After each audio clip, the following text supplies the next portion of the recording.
Okay. Yeah, welcome to the strategy workshop. We'll get started. Okay. So strategy on Team 1100. So usually we talk about strategy during two different points of our season. And that's normally at the beginning of build season when you first watch the game release video, see the game, get the game manual, and throughout competition season. So today's workshop is going to touch on what you do at the beginning of build season before you start building as soon as you see the game.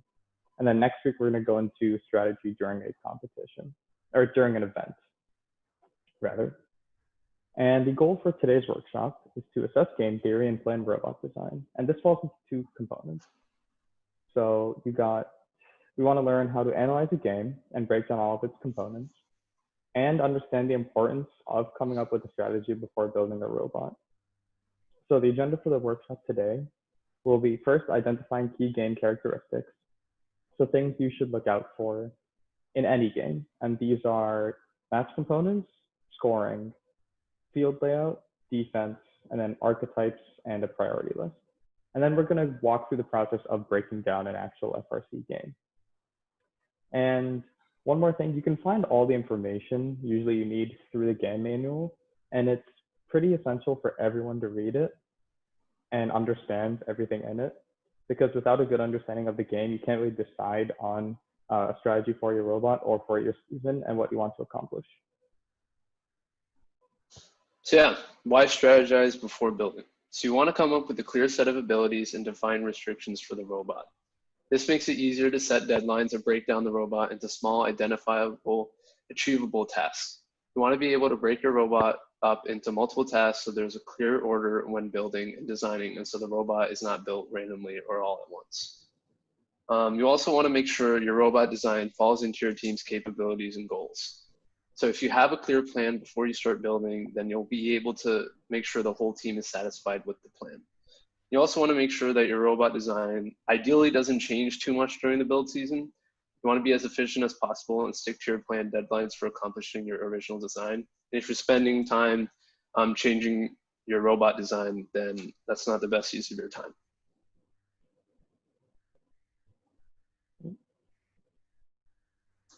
Okay, so goals and restrictions. So first things first, when it comes to goals and restrictions, you normally want to, no matter what you're going for, have a simple robot. And when we say simple, we're talking about degrees of freedom, right? So any which way your robot can move or move its manipulator, that's what we call a degree of freedom, right? So a turret rotating for a projectile game, an arm moving up and down, an arm moving side to side, an elevator, those are all degrees of freedom, right? And you typically want as few degrees of freedom as possible while still being able to accomplish the tasks you set out to accomplish. And the reason for this is that complex designs usually are a lot harder to build and take a lot more time that you could be put into practicing with the robot, as well as finding out errors with it and trying to fix it. And simple designs also make testing a lot easier. And you'd rather spend that time you're making complex system practicing with a system that works just as well, but is a lot less complex. Okay, you also want to set realistic expectations while taking into consideration your team's capabilities. So what this means is you don't want to try and design a robot that can do everything if you know your team won't be able to, right? You also want to look out for what resources and how many people your team has, students and mentors, because you don't want to try and overshoot your limits, right? You want to try and accomplish something you can build before your competition starts. All right, and this usually do this and identify what you want to build by creating a priority list. So a priority list is basically where you break down every component of your robot and you rank them in order of importance of where you want them to go. So for example, right, this is just like a general priority list you kind of want for almost any game. So like the first task you want to be able to accomplish, right, is moving. And so this part of the robot would be the chassis, right? And the reason for that is because generally in an FRC game, it's very hard to compete while you're not moving. And since everything's built on top of your chassis, it kind of needs to be there before you can start progressing. The second thing you generally want to take care of when building a robot is the intake and release of game pieces. And the reason for this is that if you look at FRC matches, the most amount of time people actually spend in a match is when they're trying to intake a game piece or score it, right? So there's not as much time is spent traveling from one side of the field to the other. It's more or less, it's the time it takes to get the game pieces, line up to score and then actually score that takes the amount of time. So building a simple, quick mechanism there will cut down a lot of that time for you.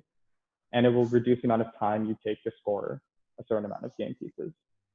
And then 3, it says everything else here. What that means is that a lot of it's game specific. So anything that's game specific should generally come after that in your priority list. And you really want to follow your priority list throughout the season so that you're accomplishing everything that's higher up first, because that's what you have ranked as of higher importance. So whatever you rank as high importance, you put at the top and you try and finish that first before moving on. It's also okay to only go for certain parts of the game as long as you accomplish them effectively. So it's better to be perfect in a few things and get really, really good at them than it is to be average at all of them, right? So jack of all trades and a master of none. Because normally in an FRC game, when you're really good at a few things, you can score a lot and score quickly. And that will be better than taking a lot of time to do like a little bit of everything. And the final thing you want to take into account, bearing in mind like what you have set as goals, what your team is physically capable of doing, you also want to take into account what restrictions the game places on you and for your robot designs. So these are things like the frame perimeter, right? How big your robot can be, a height limit, whether that's a limit the game sets upon you or that's created by the obstacles around the field, and as well as the obstacles around the field. And so you want to always take that into account when making a robot. So like, for example, right, one restriction to a certain part of your game could be if there's a climbing part of your game, right? You can't obviously build a climber that exceeds the height limit the game sets for you. That's something to take into account. Okay, so parts of the match. So what makes autonomous unique? It's going to be typically 15 seconds and you don't have control of your robot. It's going to be running on a program. You want to look at score multipliers. So if you take, for example, last year for Infinite Recharge, the tally-off scores were multiplied by 2. So everything was doubled during the autonomous period. And that's going to provide a great head start for your alliance if you do well during that period. You also want to look at bonus points during that period. So if you like move off a line or if you reach a certain point on the field during the match, like or during auto, you'll get points. So during end game, it's going to be typically 30 seconds. You're going to have a climb, and the climb's going to be hard to do, but it's also worth a decent amount of points. You're going to also have ranking points available to you. So if all 3 robots climb, for example, you can earn a ranking point. And then teleop, this is going to be most of your match. You're going to be in control of the robot. You want to look at limits to amount of game pieces your alliance can hold. And so what I mean by that is you need to know how many pieces are going to be out on the field at, during the match. And you need to identify penalties if your alliance holds on to too many game pieces that are not out on the field during a match. And you also want to take into account ranking points that you can earn during the tally-up period. So ranking points, if you don't know, they're going to determine your playoff seeding. So if you win a match, you're going to earn 2 ranking points. If you tie, you're going to earn 1, and then if you lose, you don't earn any. So it's important to get those so you get a high seeding during playoffs. Okay, on to scoring. So you should typically, as you're reading through the manual, identify all possible methods of scoring, right? You don't want to rule out a method of scoring as you're reading through, because at the end of identifying every possible way to score, you want to weigh the advantages and disadvantages. And so one of these is the scoring location, right? You want to identify all possible scoring locations as well, because when you do so, you can identify optimal cycle paths. So a cycle path is basically the route a robot takes to accomplish a cycle. And a cycle is just when a robot picks up or acquires game pieces, scores them, and then comes back. And that's a cycle. So you want to figure out what scoring locations lend themselves to the quickest paths, right? And sometimes if there's less distance in between scoring locations, that's also going to be really beneficiary for your team, because that's just going to allow you to score more, right, with faster cycles. You also want to check for all possible like intaking and scoring locations, because if there's multiple, that gives you a lot more flexibility as to where you can go on the field, and you generally want to know where you're going to score or where you're going to intake at like all times. You want to know where you're headed on the field. So once you have all your methods of scoring, right, you don't leave anything out, anything that gives you points, ranking points, you put it down. Then you want to figure out what are the most efficient ways to score as much as possible. And the way you do this is by basically weighing time it takes to acquire a piece and get to the location to score it. And you want to weigh that with the points you get from doing that, right? So in a best case scenario, this is going to be where you spend the least amount of time, but you get the most amount of points, right? And that's basically going to be your best case scenario. So using that comparison, right, time to points, you want to look at objectively all of your possible methods of scoring. And obviously you can't, know the exact amount of time it's going to take, but if you can predict this and give a general rough estimate, then you can start to figure out what options are going to be best for you.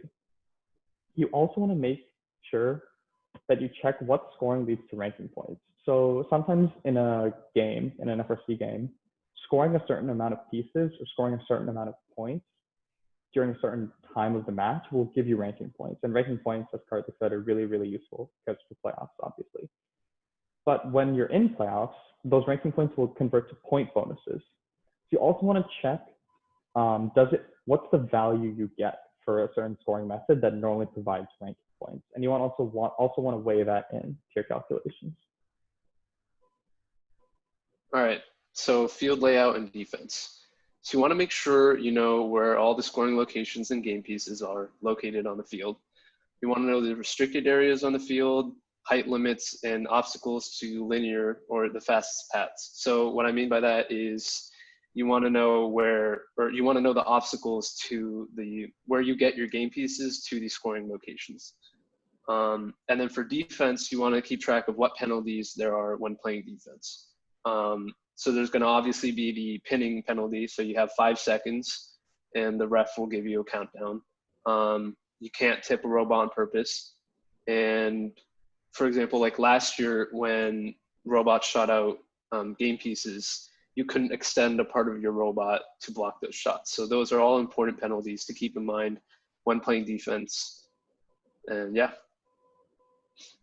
Okay, and finally, once you've identified all of these things, you want to try and predict what types of robots, what archetypes are going to be. And an archetype is basically a certain combination of different parts of a game on a robot. And what we mean by that is, say for example, let's take last year an infinite recharge, right? So there are 3 scoring locations, right? You got your lower port, your outer port, which is high, and your inner port, which is also higher up. And you have the ability to go into the trench run, which let's say you are a small bot, right? If you go into the trench run, have the ability to, and you're a tall bot if you're up to the 45-inch height limit and you can't go under.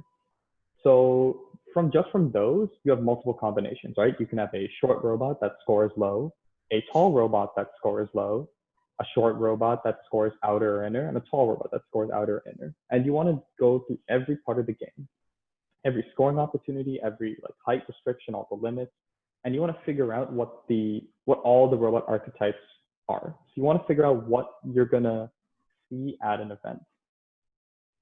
And the reason for this is because, well, one, you want to weigh all the possibilities, right? All the archetypes you could be. And just something extra to remember is that you can design defensive robots and feeder robots. So defensive robot, as the name suggests, is a robot that stops opponents from acquiring game pieces or scoring them. And a feeder robot is a robot that doesn't score most of the time, but instead spends its time getting game pieces to other robots on its alliance. Because as we've said, the most time you spend is actually getting and scoring game pieces. So if you can eliminate the retrieval of game pieces and have another robot do that, that really increases the pace of your scoring. So those are two types of robots you want to look out for and see if they have any actual benefit in that game. You also want to figure out what archetypes and combinations will win weeks 1 to 3 versus 4 to 6 versus like a regional event or a world event, because different combinations of different robots will prove more successful as the year goes on. And it's really hard to predict this at the beginning of the year, but you want to make a prediction and see how it changes throughout the season. You also want to check and identify which weeks your robot, or at least you think, will be the strongest, because as the game goes on, certain archetypes are going to get stronger and certain will get weaker, right? For example, sometimes scoring low will be really nice in your first few weeks, but then as teams get more accurate, scoring high might be easier. You want to try and get a general sense of when you think your robot will be the strongest.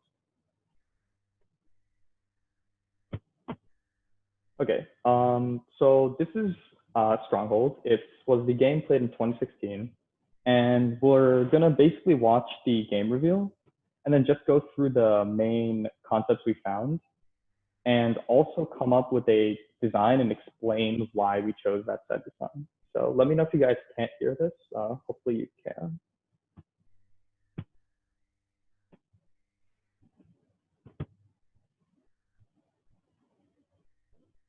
Oh, that's not what I want to do.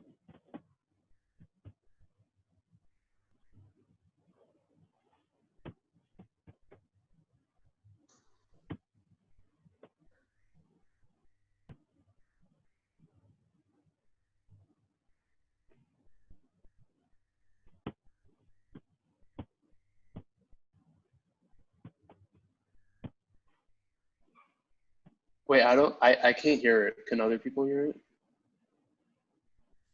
Yeah. Okay.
Okay.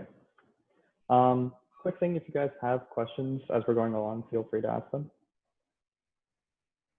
Okay, so the Stronghold game breakdown.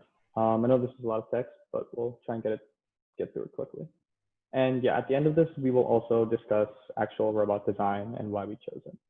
Okay, so what makes autonomous unique? Well, so each robot starts on an autonomous line, right, at the center of the field in the neutral zone. And when they reach a defense, you get 2 points. And what reaching basically means is when a robot's bumpers are inside their opponent's outer works in one of the defenses by the end of autonomous, they get 2 points. So if they stay basically touching a defense. You can also cross a defense in autonomous, and that gives you 10 points. And so that's when a robot goes from the neutral zone, which is the middle of the field, to the opponent's courtyard, which is their side of the field. And if you cross the defense, you get 10 points. But once you've crossed or reached once in autonomous, you don't get points for doing it a second time. So that's also something important to note. If you score a boulder in the low goal in autonomous, it's 5 points, and in the high, it's 10. And opponents can also have a spy robot, basically, that starts on the opposing side of the field. So that does make crossing a bit harder because you have to go from the neutral zone in the middle of the field to a side. You can't start from the side and cross.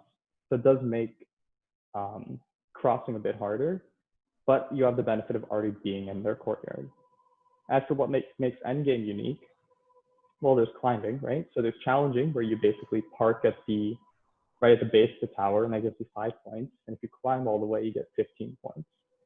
And so tower is captured if 3 robots have challenged or scaled a unique face of the tower after they've scored enough to where it's weakened and the flag goes down.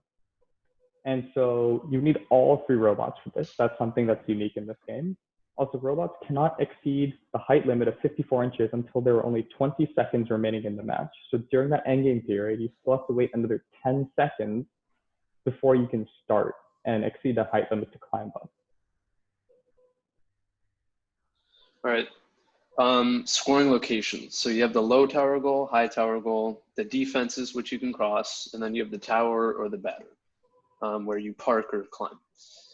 Scoring methods. So you can only score if you're in contact with the opponent's courtyard, carpet, or batter. So you can't just launch game pieces from your side of the field.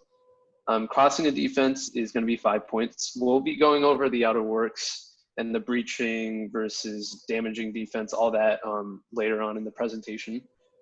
So boulder, you can go for the lower tower goal, which is 2 points, and the high tower goal for 5. And tower, so challenging is 5 points, and then scaling is 15. For ranking points, capturing a tower is going to be 1 ranking point, and that's going to be worth 25 points during the playoffs. Breaching the outer works is going to be 1 ranking point and then 20 points in the playoffs. And as we said before, winning is 2 ranking points, tying is 1, and losing is none. Okay, so some important penalties to note. So no more than 6 boulders may remain in a castle during tally up. The castle is basically your alliance wall, your stations. If there are more than 6 boulders, they must be introduced into the field immediately. So if your opponent's scoring a lot, you basically can't starve them of balls by hoarding them. You do need to release them. So this is an important penalty to note because it regulates the game flow. Robots cannot control more than 1 boulder at a time. So this is also really, really important because even if by accident you pick up a second boulder, that will be a penalty for you. And this penalty also says, you can only carry 1 boulder. So that's the limit on the number of game pieces. You want to design your robot on housing, intaking, and scoring 1 boulder. During each crossing, so again, that's from the neutral zone to a courtyard, right? A robot may not cause more than 1 boulder to move between those locations. So if you are only in possession of 1 boulder and you basically push a boulder into the opponent's courtyard, you can't do that. That's also a penalty. You can only take 1 with you, intentional or not. A robot may not completely pass over the low bar. The low bar is a defense, and it's present in every single match. So we'll go over this in a little bit, but you can't go over the low bar. And finally, during the final 20 seconds of teleop, robots in their courtyard may not contact an opponent robot, regardless of who initiates contact. And the contacted robot is considered to have scaled an open side of the tower at the end of the match. So basically, if you're on the red alliance and the blue alliance is climbing, or it's the last 20 seconds of a match and a blue robot goes to climb, right? And they're in your courtyard, and you contact them or they touch you, no matter who it is, they are granted a free scale. All right, so these are some of the important things you should note, more important penalties. And just to note, when you get a game, make sure you read through like the whole manual, and the penalties, there's going to be like a long section. So make sure you read through those. And then again, like this, pick out the important ones and make sure you remember them. So playing defense. So methods of defense, you can extend to block shots. So you can move in front of an opposing alliance's robot and block their shot. You can disrupt their shots by bumps and pins. And for pins, of course, you can't pin for more than 5 seconds. And if a team is using the secret passage to pass boulders to other robots, getting in the way of that exchange can prevent other teams from acquiring those game pieces. So if you notice during a match, they're using a method of passing the robot with like a feeder robot, getting in the way of that is going to be huge because you're disrupting their whole game plan. Some penalties to keep in mind when playing defense. You can only have one robot in your courtyard or in contact with the batter, so you can only have one robot really playing defense when they're shooting. You can't interfere with the robots traversing through the outer works. So if they're going through those defenses, you don't want to hit them because that could damage the robot or the field. Okay, so here's an image of the field, and we'll go over the layout real quick. So robots start in the middle with boulders all lined up in the middle of the neutral zone, right about here. And the outer works are in front of, your outer works are in front of your driver station. So if I'm on the red alliance, it's my courtyard, the red courtyard, the red outer works, the neutral zone, the blue outer works, the blue courtyard, and then the blue alliance. So everything stays in front of you.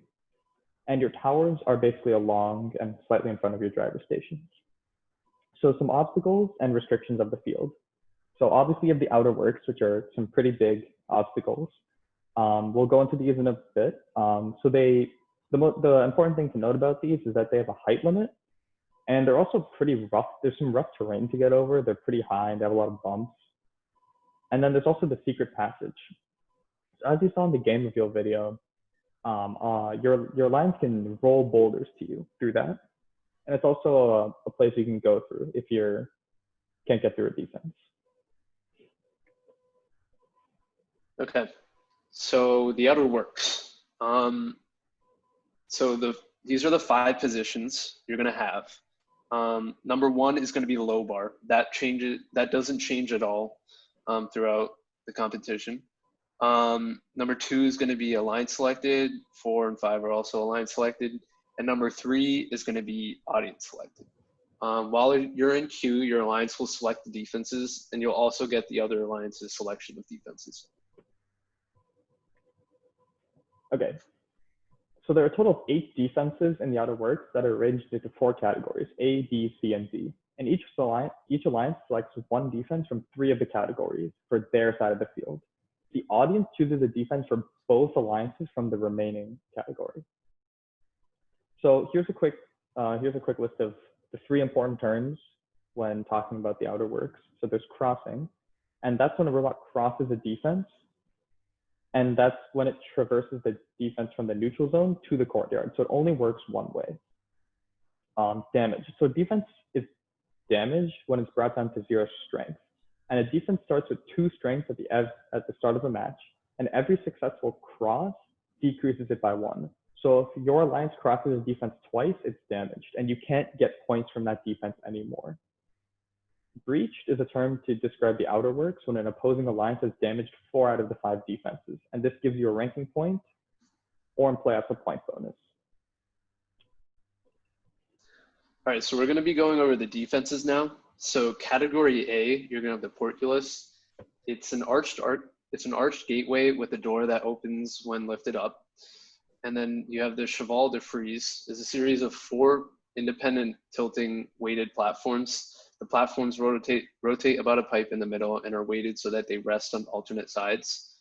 The moat in category B is a deep U-shaped channel formed by vertical rectangular steel tubes. The ramparts are 2 static steel ramps side by side facing opposite directions. All right, and the last category, C and D, you have drawbridge and a sally port. So the drawbridge is an arched gateway with a door that lowers towards the neutral zone. And the door is sprung so that it's basically spring loaded so that it will return to close when there's no weight on it.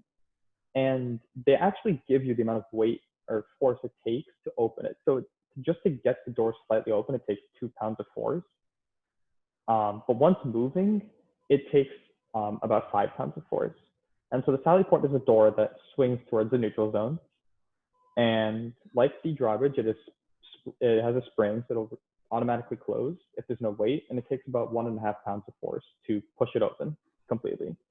You also got the rock wall, which is basically just a steel platform with a little bar on top. And you also have the rough terrain. And that's just a lot of steel plates and tubing raised at different elevations. So it's pretty bumpy. All right, so the low bar, so it's basically a pipe that has door flaps attached to it. It's designed to keep boulders from passing through on their own. And then platforms are basically ramps where defenses are put on. And you can also see with the lights, the strength of the defenses. So that's also important to note during a match. Yeah. And just a reminder that the low bar stays in the same position every time, basically in front of your secret passage, so you can just roll boulders through it. Okay, so one last thing before we tackle basically creating a robot design or trying to come up with one is archetypes. So the main archetypes that we're seeing in this game, obviously with hindsight, it's a lot easier to look at these. But basically you had the defense robot, right, which is very tall, just to block shots. Simply because even if a robot was scoring from a low position versus a high position, just being tall could block the boulder. You did have feeder bots, so robots were made just to traverse defenses and give boulders to their team. You have the short shooter. We say shooter, it's just basically any way of releasing a boulder. So there were shooters that scored high and scored low. There was short robots with an elevated position. So what we mean by this is that when they went to go release a boulder, they actually lifted their mechanism up to a higher elevation. And you also had tall robots that scored boulders. And again, they also scored high and low. So these are all the different possible archetypes that there were for this game, or most of the most common ones. All right, so coming up with a design. So the design we're using, if you can see here, is a short shooter. So it's a short robot, right, that can fit under the low bar, and it scores high with boulders. It doesn't do it from an elevated position. And as for climbing, so scaling or challenging, we said scaling would be nice, but not completely necessary. And so here's why. So we're about to come up with the robot design, and this is where noting all of these things in the game manual really comes to effect. So let's start off with the first characteristic. It's short, right? And the reason for this is for a couple of reasons. One, a short robot can get through every single defense, right? Provided it has the right leverage and weight. It can get through every single defense, right? For some of the defenses, like the low bar, right? For example, a tall robot cannot get around that, right? And a tall robot cannot get through the shorter defenses. So being short allows you to get through all the defenses. And so we're also mentioned that we wanted to score boulders high. And the reason for this is that you get the most points by scoring high, more than double the amount of points. And since you're traveling to the same location in the opponent's courtyard, we figured that since you're already there and there's only one game piece, you might as well just score it high and get the additional points, even if it takes an extra second to line it up. The next thing we said is we want to be able to travel through all the defenses. And this is because if you're going to be scoring boulders and releasing them at your opponent's tower, you need to be in the courtyard. And the way to get through that is by crossing defenses, right? So we're already short. We've already established that we want to do it. So you might as well be able to have the ability to cross all the defenses. As for scaling the tower, we said that wasn't as necessary because a scale versus a challenge is a 10-point difference. So that's 2 boulders, right, in the high goal. And if you remember, the bonus for climbing this year was 1 ranking point if all 3 robots challenged or scaled the tower, right? So you didn't actually need to climb up all the way. Just all 3 of the robots had to be there. So we figured, why not just make a quick shooter, right, that shot high. And basically, you have to score a certain amount of game pieces to weaken the tower, right? To bring down the flag, and then you can climb. And when you climb, then that's when you get the ranking points. So we figured, why not make a quick shooter, right, that can score all the game pieces necessary, and then go and just park and challenge at the bottom of the tower, because that'll still give you the ranking point, and you'll have acquired more points just by scoring boulders. Okay, so now to create a priority list based off of that. So as always, the first thing is move. You need to move. And the reason we put crossing defenses at second as opposed to early in the presentation when we put intake and release is because this is a special scenario where you have to cross defenses to get to the scoring location where you want to be, right? You don't really want to go around through the secret passage because it's a restricted area. And if you get contacted there, that's an additional tech foul. And so the most clear path is just straight through the defenses, right? That's your quickest path, just go straight through. Also, crossing defenses does earn you points. So if you're going to be earning points anyway by just getting to your scoring location, the primary one, you might as well build your robot to be able to cross through all the defenses. Third is the intake and release of the boulder. Obviously, you want to make these as quick as possible. Since there's only one, you want to make sure that as soon as you touch the boulder, you get it, and that your release mechanism is really, really quick. We didn't go for the elevated position when releasing the boulder, just because that's a lot of complexity there, and you might as well just score from down low.